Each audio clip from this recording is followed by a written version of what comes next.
What is up, LEGO fans? Welcome back. Alex here. In this video, we're going to continue building this rock face and the elevated treehouse. As you can see, we made some great progress in the first video, but still a little ways to go. So we're going to get right into this, and hopefully we can finish it up in this video. So let's go ahead and get started.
And we're back. Here it is, guys. This was a big project. It took a lot longer than I thought it was going to take, and my fingers are killing me. They're sore from all the pushing and the clicking I had to do to get all these little Lego parts together to get it to where you see here. And it's not just the mountain; it's everything else. The campground, and of course the amusement park, which I'll get to here in just a moment. But let's go ahead and focus on the mountain and some of its features, and then we'll move on to the other areas that I updated. But this thing a lot bigger than the previous project. I'm happy with it. Although as I look at it right here, I would say I wish the backdrop could be better because the idea is that there would be more mountain behind it. But it is what it is. It works really well. So as you can see, I did, of course, keep a way for my 4x4 enthusiasts to get all the way through. So as you can see here, there is a ramp, and this is actually more of a ramp, not a staircase anymore. As you can see, the plates are angled on that. So they get around the treehouse back here.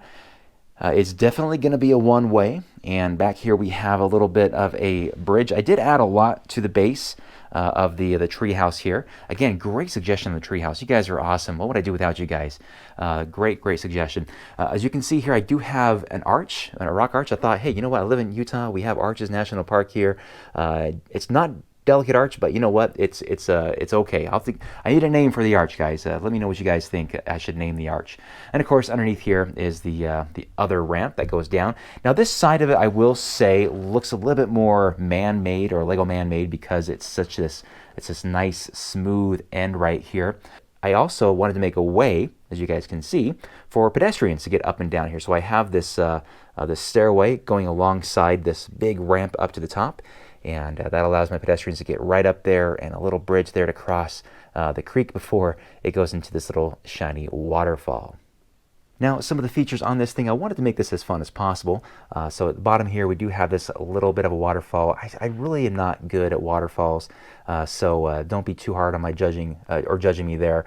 But I did have this little area right there where people can actually get to, and there's actually a trap door right there that goes down to an abandoned mine. So you can push on that and that falls through. I just kind of played around with that idea. But at the bottom here, the creek does go underground, and yep, that is an alligator, so watch out. This area right here is what I call the porch. So people can kind of crawl up there and they get a great view of the city of Minneapolis, at least from this end anyway. And right here, I did make it so you can pull this off, and we actually still have a small cave. No, not nearly as big as the old ones I put together, but I can put something in there for fun. I don't know. But this guy is definitely on some sort of adventure there for sure. Let's put that back on there just like that. All right, and of course, this thing is built modular style. So I have made a way for me to remove basically everything from it. So let me see if I can actually demonstrate that. It's better if I have both hands, but I'm going to do my best with one hand. We'll start over here. I'm just going to grab the arch, lift straight up. It's a little tight in there. And that comes right out just like that. Easy peasy. And now we have this gaping hole underneath. A lot of potential underneath here, guys. A lot of potential, I will say that. All right, this next one here is the whole tree. So what I'm going to do is grab the tree trunk here, and I'm going to lift straight up. Probably take that car with it. Whew. Oh, man. All right, there we go. I'm going to put this over here on the floor. There we go. Ever so carefully. All right. Hey, Jimmy, what's up? All right, now we have this big gaping hole. This is all coming together, or should I say coming apart. All right, let me get this guy out of the way, get our biker out of the way here. And this section right here, probably the most simple section I think I've put together on this thing. Put that right here. There we go. All right, and then of course the last section here is, let me see if I can actually, let me switch hands here, guys, sorry. That should come up just like so. Put that down here. All right, and there it is. Let me get this out of the way so we can actually see under here a little bit better. And we got this guy here. We got a crook or a robber back down there. Over here, let me see if I can get the camera a little closer. Behind here is where that trap door is on the other side. So that's where you would fall down if that trap door were to open. So that's kind of an old abandoned mine, using some of those brown bricks there as well. To get that effect. And I did not continue the creek through here for now anyway. So that's what it looks like underneath. Let me go ahead and put this thing back together.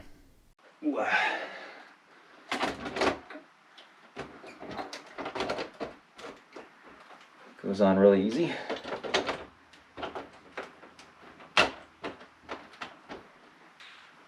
Whew. Made this thing's footprint a lot bigger.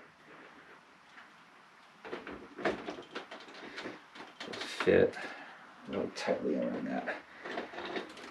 Got that, Jimmy? It's a little tight right there, isn't it? Ah, got it. Yep, there it is. That one doesn't want to really stick through that, does it? Okay, all right. And then I got this guy right here. This one's a little tight, because it's between a rock and a hard place.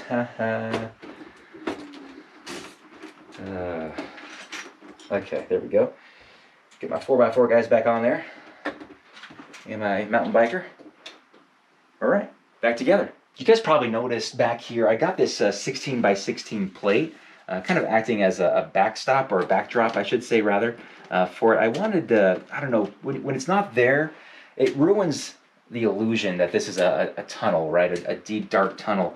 So just on the surface here, I put that up right there, just to help with that illusion, so you're not seeing the furniture and stuff behind it.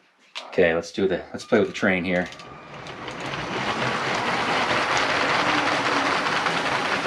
Nice and smooth.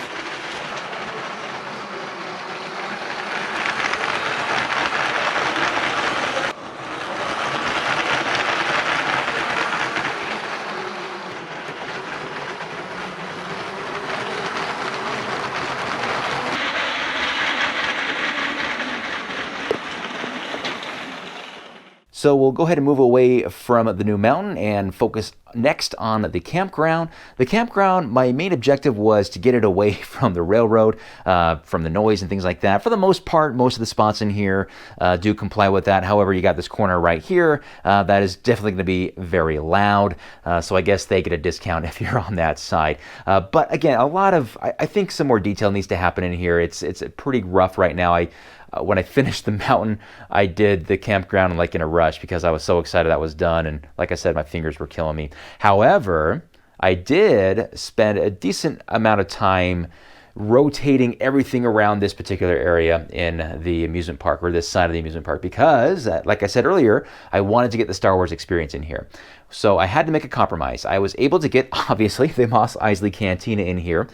So that has a very large presence, but man, I just could not get the Millennium Falcon to fit in there. It's just way too bulky, and I would definitely have to sacrifice something else like bumper cars. And I don't know, bumper cars can be a bit of an eyesore depending on where it is, but I wanted to keep bumper cars because it's bumper cars. It's an amusement park. You got to have bumper cars, right?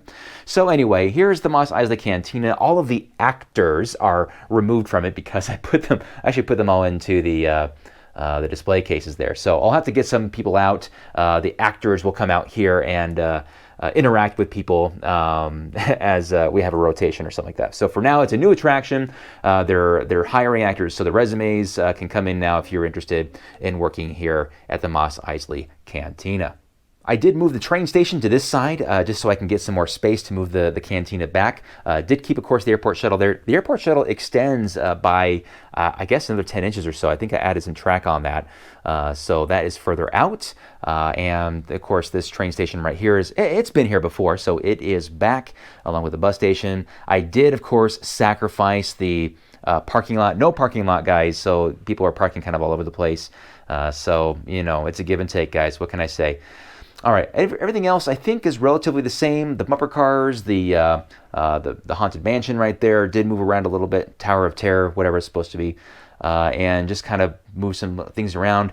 I think the entrance to the park needs to be a little bit more significant. I think you guys have mentioned that to me before. I need to make a better entrance for that. So anyway, that's something I think I can probably work on as well. For now, I mean, as you guys know, it always changes, it always evolves and develops into other stuff. So now that this is done, guys, I can finally move on to the next project, which is going to be the castle theme. So look for that video here in the coming days. We'll also, hopefully this weekend, have another episode of Mindy Fig Mayhem. So watch out for that. And of course, thank you so much for watching. This has been a fun project. And like I said, I need to let my fingers recover a little bit before we get on to the next project. All right, guys, that's it for now. Thank you so much for watching, and we'll see you next time. Bye-bye.